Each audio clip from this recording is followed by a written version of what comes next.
America তার পিছনে, তাহলে এর আগে শেখ হাসিনার পিছনে কে ছিল? আমাকে বলুন, শেখ হাসিনার পিছনে কে ছিল? এড়াইয়ে যেতে না পারাটার ব্যর্থতা ইউনূস সাহেবের কেন? ইউনূস সাহেব তো ওই ঢাল নাই তলোয়ার নাই নিধিরাম সর্দার, কি আছে তার? আমি কেমনে বলবো? সব তো ভোটই মানুষ হয়েছে। তো হা না ভোট বোঝেই না ভাই। মানুষ তো বাঙালি জাতীয়তাবাদ বোঝে না, মানুষ তো সংবিধান বোঝে না, মানুষ বাংলাদেশি জাতীয়তাবাদ বোঝে না।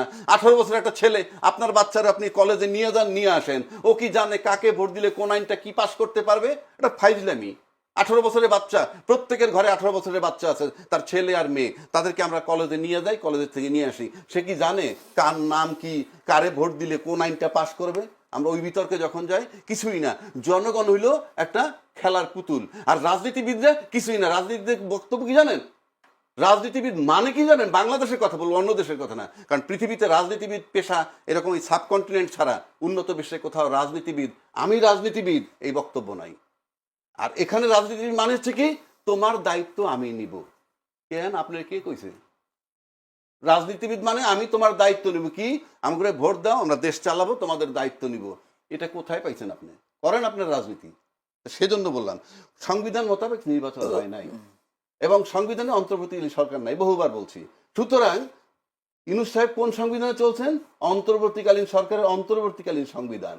এটাকে বুঝতে না পারা, এটাকে এড়াইয়ে যেতে না পারাটার ব্যর্থতা ইউনূস সাহেবের কেন? ইউনূস সাহেব তো ওই ঢাল নাই তলোয়ার নাই নিধিরাম সর্দার, কি আছে তার? আমরা রাজনীতিবিদরা কি করছি? আমরা এইটা করছি, সেইটা করছি, আমরা কি পারছি চাকরি করতে? আমরা তার কথা বেরিয়ে যেতে পারি নাই। ফেব্রুয়ারি মেনে নিতে হয়েছে, আর তারা ভয় পাইছে যদি এটা মেনে না নেই, যদি আবার উল্টাপাল্টা করে দেয়, আবার যদি নির্বাচন পিছায়। এই আতঙ্ক কেন? এই আতঙ্কটা কেন? এই আতঙ্কটা কেন? এটার মানে হচ্ছে যে ওই যে রাজনীতিতে শেষ কথা বলতে কিছু নাই, এক। 2 নম্বর, you are not loyal to your own words. এই যে আপনি আপনার নিজের কথার আপনি দাম দিচ্ছেন না। আপনি গণভোটের জন্য হা ভোট দিতে কইলেন, আমরা জনগণ ভোট দিয়ে হা জয়যুক্ত করলাম, এখন আপনি নানান ফন্দি ফিকির করতেছেন। কারণটা কি? কি কারণে? আমি যেহেতু সংবিধানের বাইরে, সুতরাং ডাবল ওথ হবে। ডাবল ওথ হবে প্রেসিডেন্টের যে আইনটা করছে সেই আইন আপনি এখন বাতিল করলেন। ওর আলোকে গণভোট হয়ে গেছে, গণভোট হয়ে গেছে। ও তো নিয়ে নিছে, ইয়ে বিএনপি নেয় নাই, অন্যরা তো নিছে। তা আপনি নেন নাই, কেন নেন নাই? সেটা তো আপনার ব্যাপার। আর ওই আইনটা অকার্যকর হয়ে গেছে, যেহেতু ওই আইনের ফসল উঠে গেছে। সুতরাং সেই কারণে আমি বলতেছি, আর একটা জিনিস আপনি লক্ষ্য করে দেখেন, আমরা যে সরকারে এত কথা বলি, এই সরকার অনেক কিছু। আপনি দেখেন তো, ইউনূস সরকারের উপদেষ্টা এই সরকারের মন্ত্রী আছে না একজন? ইউনূস সরকারের অ্যাটর্নি জেনারেল এই সরকারের আইনমন্ত্রী আছে না? তারপর কি আছে?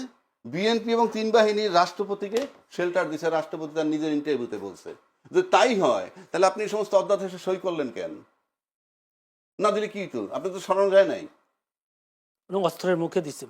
কোন অস্ত্রটা ধরলো কি? তার শেল্টারই তো দিছে বিএনপি আর আর্মি, এটা সে 3 বাহিনী। এটা উনি তার ইন্টারভিউতে বলছেন। 3 নম্বর, উনি একটা কথা বলছেন কি, আমি আমার সংবিধান রক্ষা করার জন্য জীবন দিয়ে দিব। আদৌ কি উনি জীবন দিছেন?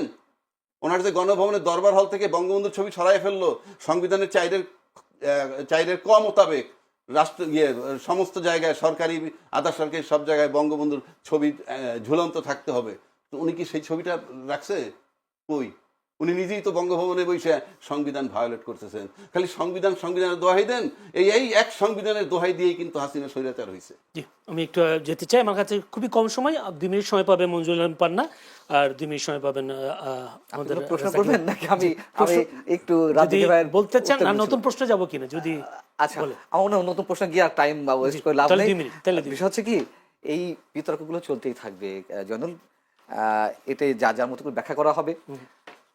রাজ্জাক ভাই বললেন যে হু ইজ ডক্টর ইউনূস, তিনি যা বলেছেন তাই করেছেন। আমার কথা হচ্ছে তাই, হু ইজ ডক্টর ইউনূস? হ্যাঁ, সেটা তো। আর কি এমন ক্ষমতা?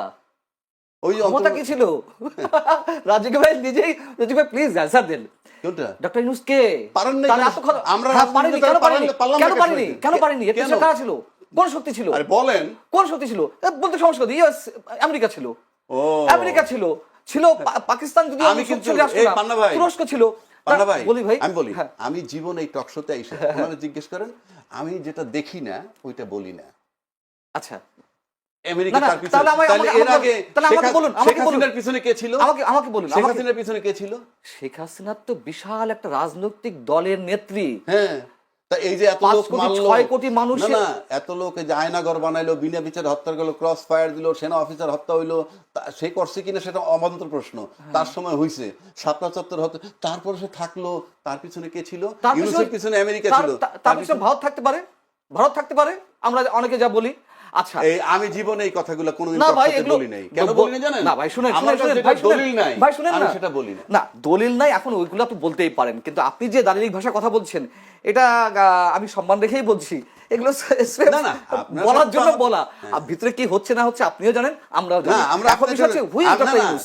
তার কি এমন ক্ষমতা? তার কোন রাজনৈতিক দল ছিল? আপনি বলুন, তার কোন রাজনৈতিক দল ছিল?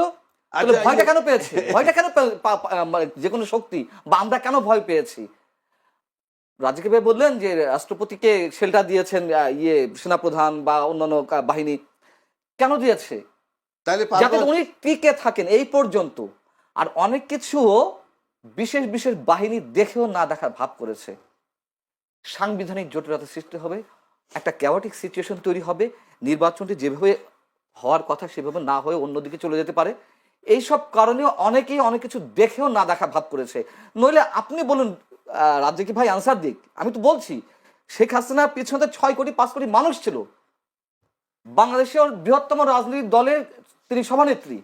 সো তার তো একটা জনভিত্তি ছিল, সে যে অন্যায়ভাবে হোক, আমি আপনার সাথে একমত। অন্যায়ভাবে হোক আর ন্যায়ভাবে হোক, কিন্তু ডক্টর ইউনূসের কি ছিল? না, ডক্টর না, ইউনূস মানুষ কেন ভয় পেয়েছে? কিন্তু এই যে 6 কোটি লোক তারপর থাকা সত্ত্বেও সব প্রশাসন তার সাথে ছিল, ফাইনালি চলেই বা যেতে হলো কেন? ভাই অনেক ধরনের অবিচার হয়েছে, অনেক ধরনের অন্যায় হয়েছে, সবাই তো শেষ পর্যন্ত থাকে না। তার মানে কি? তার মানে ফাইনালি সে থাকতে পারে নাই। হ্যাঁ, পারেনি। তাহলে আবার আপনি বলুন, যদি শক্তিটা হইলো কি জানেন? শক্তিটা হইলো স্বচ্ছতা। হ্যাঁ, স্বচ্ছতা। এবার আমি বলি, আমি এটা দিয়ে শেষ করি, জন্য আপনার হাতে সময় নেই। এই আমাদের সময় স্বচ্ছতার কম। জায়গা থেকে বলি, স্বচ্ছতার জায়গা থেকে বলি, 5 আগস্টের যে অভ্যুত্থান বা আন্দোলন, সেটা সফল হয়েছিল, সাধারণ মানুষও নেমেছিল, আওয়ামী লীগ পরিবারের সন্তানরাও নেমেছিল। শেখ হাসিনা যে বছরের পর বছর নির্বাচন দিচ্ছে না, তার একটা অবসান হোক, খুব ছিল। যে দুর্নীতি বা আরো বিভিন্ন বিষয়ে এলিগেশন, এগুলো অবসান হোক এই জন্য। কিন্তু এই মানুষগুলোই শেষ পর্যন্ত কি এই আন্দোলনে যারা নেতৃত্ব দিয়েছে তাদের পিছনে ছিল? থাকলে তো 30টি আসন তারা খয়রাতি করে ভিক্ষা করে পেয়েছে জামাতের কাছ থেকে। জি। কয়টা আসন জিতেছে? তার মানে মানুষ তাদের সাথে ছিল না। ছিল না। জি। তাহলে এটা তো স্পষ্ট যে মানুষ কি চেয়েছে, শেষ, মানুষ একদম কি শেষ, চায়নি। 1 মিনিট। না, আমি সিম্পল কথা যেটা নিয়ে আজকে মূল বিষয়, জি। সেই মূল বিষয়টা তো ওই যে দুইটা হাইকোর্টে যে রুল ইস্যু করছে, 3-4টা রুল হয়েছে, যে বিষয়টা আপনার যে আইনটাকে চ্যালেঞ্জ করছে সেই আইনটার কার্যকারিতা এমনি শেষ। ওটা দিয়ে তার একটা গণভোট হবে না।